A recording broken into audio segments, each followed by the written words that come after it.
Hello बच्चों, let's see this question. Potassium ferrocyanide is 50% ionized in aqueous solution. Its Van 't Hoff factor will be, options are 1, 2, 3, 4.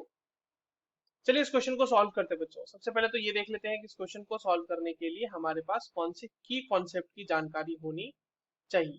देखो, ये जो सवाल है ये बेसिकली वैन हॉफ फैक्टर का सवाल है. ठीक है, वैन हॉफ फैक्टर आई.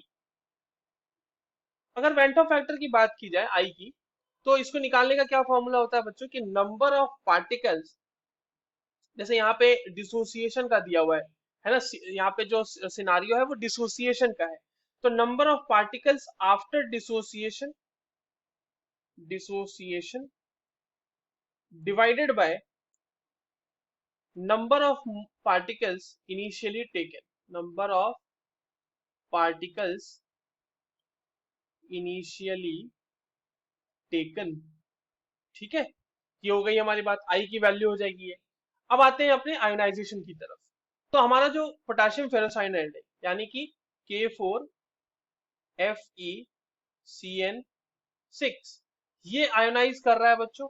और ये आयोनाइज करेगा तो ये बनाएगा 4K plus plus FeCN6 4 minus.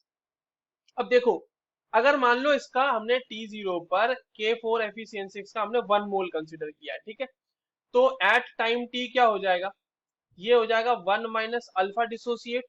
तो अगर ये 1 माइनस अल्फा डिसोसिएट हुआ है तो K प्लस फॉर्म होगा 4 अल्फा और FeCN6 होगा FeCN6 4 माइनस अल्फा फॉर्म होगा. तो अब एक बात बताइए, एन टोटल आफ्टर डिसोसिएशन क्या हो रहा है. आफ्टर डिसोसिएशन क्या हो रहा है, डिसोसिएशन हो गया 1 minus alpha plus 4 alpha plus alpha.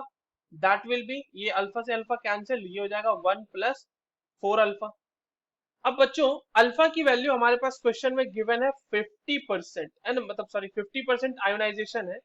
तो 50% आयोनाइजेशन से हम क्या समझते हैं, देखिए 50% डिसोसिएशन लिख लो या आयोनाइजेशन लिख लो.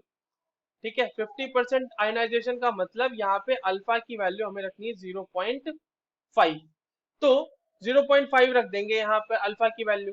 ठीक है, अब आई के लिए क्या हो जाएगा, आई के लिए number of moles after dissociation that is 1 plus 4 alpha divided by number of moles initially taken. हमने कंसिडर कितना किया है T0 पे 1, तो ये हो जाएगा 1 प्लस 4 अल्फा के बराबर. और अल्फा की जैसे ही आप इसमें वैल्यू रखोगे बच्चों 4 into 0.5 that will be giving you 3. तो आई की वैल्यू पोटेशियम फेरोसाइनाइड जो 50% आयोनाइज हो रहा है उसके लिए वैल्यू है 3. So the correct answer will be option C. I hope you understood this well. All the very best.